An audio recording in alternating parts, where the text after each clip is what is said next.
Então, um bom parênteses. Tu sabe que essa história dessa visão idílica do novo mundo não é bem assim, que era um paraíso. Mas no Rio de Janeiro era! O Rio de Janeiro era um paraíso. Eu li muito. Os índios do Rio de Janeiro não só eram felizes, como eles eram arrogantemente felizes. Os índios do Rio de Janeiro eram os tamoio, e eles desprezavam os índios de São Paulo, porque eram índios paulistas. Esses índios paulistas vêm aqui, eles que vão lá pro frio deles, tá? Tá, não vou entrar nessa história, porque senão... É igual o carioca. O carioca é um tamoio. É o índio, mas nós estamos no Rio. Mas nós estamos no Rio, nós estamos no Rio. Depois ele... Nós estamos em Sevilha, ele já voltou para Sevilha. Aí ele ficou morando em Sevilha até 1515, fez uma viagenzinha para o Caribe entre 15 e 17, e em 17 ele está de novo em Sevilha, e ele encontra quem? O Magalhães, totalmente recalcado, manco e com o olho furado, puto da cara com o rei Dom Manuel, dizendo: eu vou me vingar de Portugal. O Carvalhinho olha para ele e diz assim: tu encontrou o cara ideal, eu também vou me vingar de Portugal. E existe um lugar do caralho, que é a música do Júpiter e do Vanderbilt, um lugar do caralho, cheio de gente maluca, tudo pelado, blá, blá, blá, blá. E a partir dali, eles têm uma trilha que vai até o Peru, que é o Peabiru, mas eu tenho certeza que se a gente continuar navegando para o sul, esse lugar vai ter um estreito. E ele convoca o Carvalhinho, e o Carvalhinho vai junto.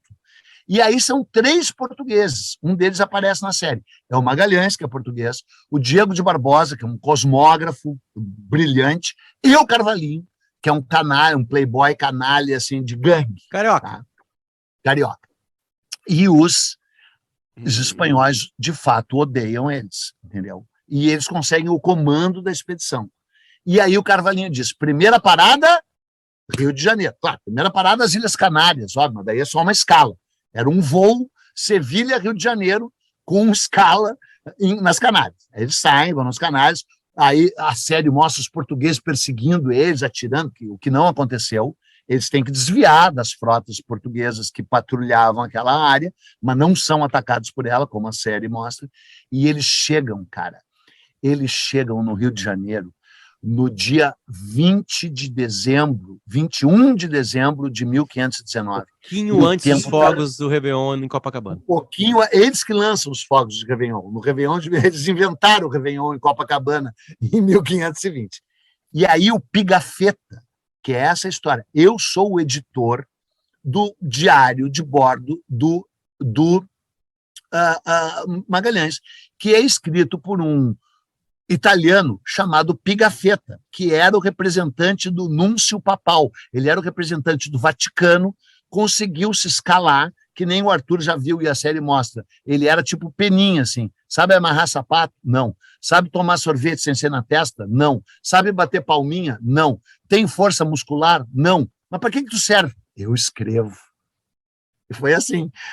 Ele ganha o Magalhães como é que é? Na vaidade, né? Porque ele diz assim, todos os grandes exploradores necessitam de que alguém relate as suas aventuras. Eternize, exatamente. A única forma de ser eternizado é através da palavra, do relato, do registro. E eu estou aqui para registrar essa viagem. O Potter já não está prestando atenção. Se o Potter não está, imagina o ouvinte. Estou sim. É que entrou crianças aqui. E o Pigafetta é um dos sobreviventes, mesmo sendo um dos 18. Um dos 18. Ele era um Mauricinho. E ele narra a entrada no Rio de Janeiro como chegando aonde? No paraíso terrestre. E as mulheres vêm nadando todas nuas, ou nadando, porque elas nadavam muito, ou em canoas, e sobem no barco e imediatamente começam a transar com os caras. Imediatamente, pegar no pau, beijar, mentira, agarrar. Né? Mentira. Verdade. Mas sabe por quê? Porque para roubar as coisas. E como é que elas roubavam? Na checheca. Elas enfiavam pregos, porque o prego era de ferro, valia muito. Ele viu várias mulheres enfiando prego na checheca, enfiando pequenas coisinhas, porque elas estavam nuas, né? Elas enfiavam coisas na checheca. Agora chegou a ligação, Arthur, com o roubo. O Rio de Janeiro. Com o roubo dos mantimentos. E o Carvalhinho, chega uma mulher linda e mostra um guri para ele, de 8 anos de idade, diz: é teu filho. Ele não conhecia o filho dele, que é chamado de Ninito. E aí o Magalhães permite que o guri vá junto. E um guri de 8 anos de idade embarca junto com o Carvalhinho. E o Carvalhinho começa a ensinar o guri a pilotar.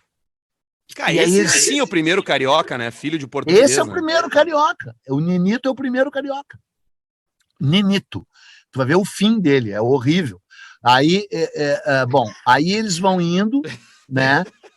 E chegam no Rio da Prata. E entram no Rio da Prata dentro, com a certeza, o Rio da Prata é tão largo, tão grande, que eles têm certeza que é o fim do continente, que é mar. Só que daí a água é doce, e eles ficam putos, vão indo, e aí chegam no delta do Rio Paraná, não é, voltam. Só que daí eles já perderam muito tempo, e eles começam a descer para o sul da Argentina, e chega o inverno, cara. E eles são pegos pelo inverno, depois lá de Mar del Plata e de a Baía de São Julián, vão chegando na Patagônia. E passa um inverno terrível ali, sem encontrar... E aí tem uma rebelião que aparece na série, de fato, os espanhóis se erguem contra ele, ele mata 2 caras e deixa outros no exílio, num lugar horroroso, que é óbvio que morreram, porque era um gelo, papapá. E aí, cara, encontram um pequeno buraquinho assim e entram. E é o Estreito de Magalhães, hoje chamado Estreito de Magalhães, que é um dos lugares mais... os índios chamavam de a cauda do dragão. E o mais louco é que eles veem pegadas gigantes na neve e concluem que os índios são gigantes patagões, gigantes com grandes pés, com grandes patas, porque eles andavam com aquelas redes de raquete de tênis. Sabe aquelas raquetes de tênis que tu bota no pé para andar na neve? Os índios botavam umas raquetes de tênis assim do Guga, o nosso tenista aqui. E eles veem as pegadas e concluem que os índios são gigantes. E o Pigafetta anota, índios gigantes. E aí eles chegam nos lugares onde fogueiras ardiam dia e noite e chamam de Terra do Fogo, porque os índios faziam fogueiras para se esquentar dia e noite. Dia e noite. E especialmente de noite era cheio de fogueira, né? E eles chamam o lugar de Patagônia e de Terra do Fogo. E em nenhum momento a série menciona isso, cara, que batizou esses lugares. E nem dá para tu entender que eles estão ali. E tem gente, porque eu fiz a minha coluna da Zero Hora e publiquei no meu canal sobre isso, no meu Instagram, e tem mais de 200 comentários, e os caras dizendo, mas eu nem vi eles cruzarem o estreito, entendeu? Porque não aparece direito eles cruzando o estreito. Ao cruzar o estreito é um dos maiores feitos náuticos da história da humanidade até hoje, porque o estreito tinha mais de 80 bocas, mais de 80 baías e ilhotes, era um labirinto, é a Terra se desfazendo, né? É o fim do mundo, literal, o fim do mundo vai ser logo ali, que é o Cape Horn, né? O Cabo Horn, né? Que fica mais ao sul ainda, né? Mas o Estreito de Magalhães, não sei se vocês já foram, eu já tive a honra de 3 vezes, é um dos lugares mais mágicos do mundo, assim, e eles cruzam o estreito, e quando cruzam o estreito, chegam num oceano que ninguém sabia, quer dizer, sabia que existia, porque em 1514 o Vasco Nunes de Balboa tinha visto ele lá no Panamá. O Vasco Nunes de Balboa cruzou do Caribe para o Pacífico, lá no Panamá, onde é o Estreito do Panamá, e chamou Mar del Sur, mas não sabiam que era o mesmo.